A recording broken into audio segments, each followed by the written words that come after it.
was heard at an abandoned church.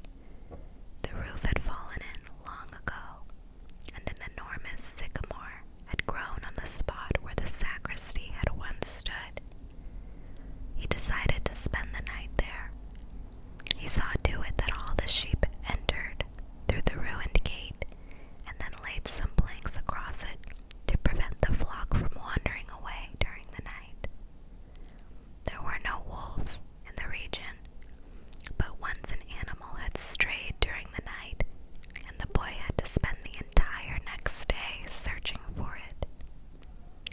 He swept the floor with his jacket and lay down, using the book he had just finished reading as a pillow.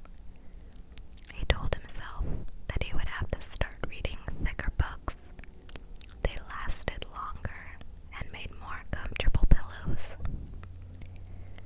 It was still dark when he awoke, and looking up, he could see the stars through the half-destroyed roof.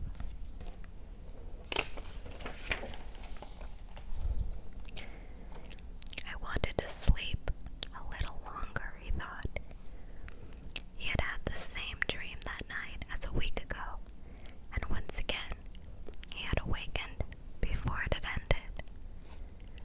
He arose, and taking up his crook, began to awaken the sheep that still slept.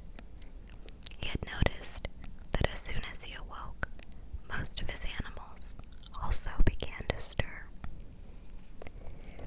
It was as if some mysterious energy bound his life to that of his sheep, with whom he had spent the past 2 years, leading them through the countryside in search of food and water. They are so used to me that they know my schedule, he muttered. Thinking about that for a moment, he realized that it could be the other way around, that it was he who had become accustomed to their schedule.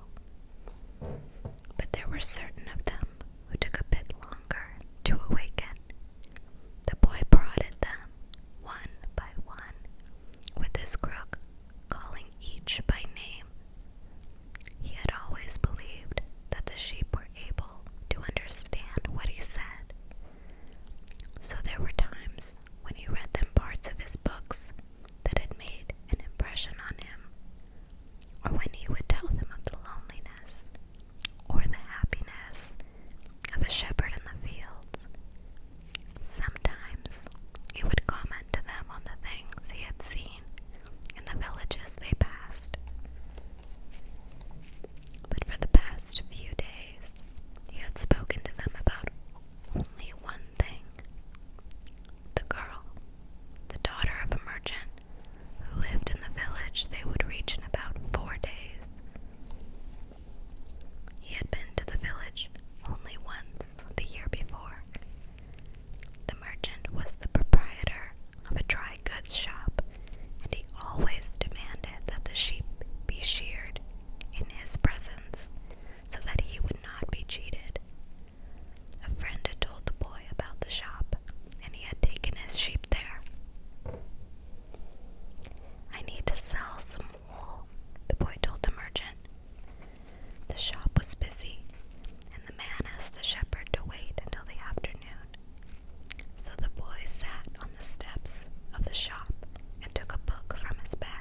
sure the girl would never understand. He went on telling stories about his travels, and her bright, Moorish eyes went wide with fear and surprise. As the time passed, the boy found himself wishing that the day would never end, that her father would stay busy and keep him waiting for 3 days. He recognized that he was feeling something he had never experienced before, the desire to live in one place forever. With the girl with the raven hair, his days would never be the same again. But finally, the merchant appeared and asked the boy to shear 4 sheep. He paid for the wool and asked the shepherd to come back the following year. And now it was only 4 days before he would be back in the same village. He was excited and at the same time uneasy. Maybe the girl had already forgotten about him. Lots of shepherds passed through, selling their wool. It doesn't matter, he said to his sheep. I know other girls in other places. But in his heart, he knew that it did matter, and he knew that shepherds, like seamen and like traveling salesmen, always found a town where there was someone who can make them forget the joys of carefree wandering.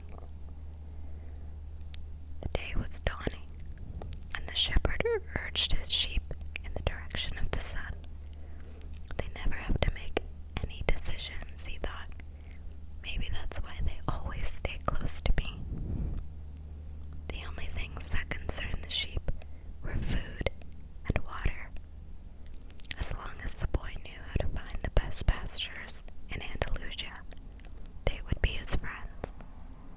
Yes, their days were all the same, with the seemingly endless hours between sunrise and dusk. They had never read a book in their young lives and didn't understand when the boy told them about the sights of the cities. They were content with just food and water, and in exchange, they generously gave of their wool, their company, and once in a while, their meat. If I became a monster today and decided to kill them one by one, they would become aware only after most of the flock had been slaughtered, thought the book. They trust me, and they've forgotten how to rely on their own instincts, because I lead them to nourishment.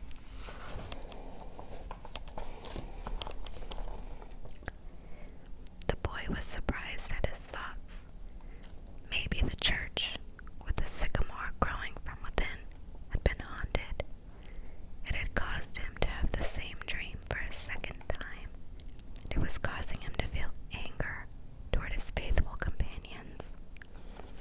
He drank a bit from the wine that remained from his dinner of the night before, and he gathered his jacket closer to his body. He knew that a few hours from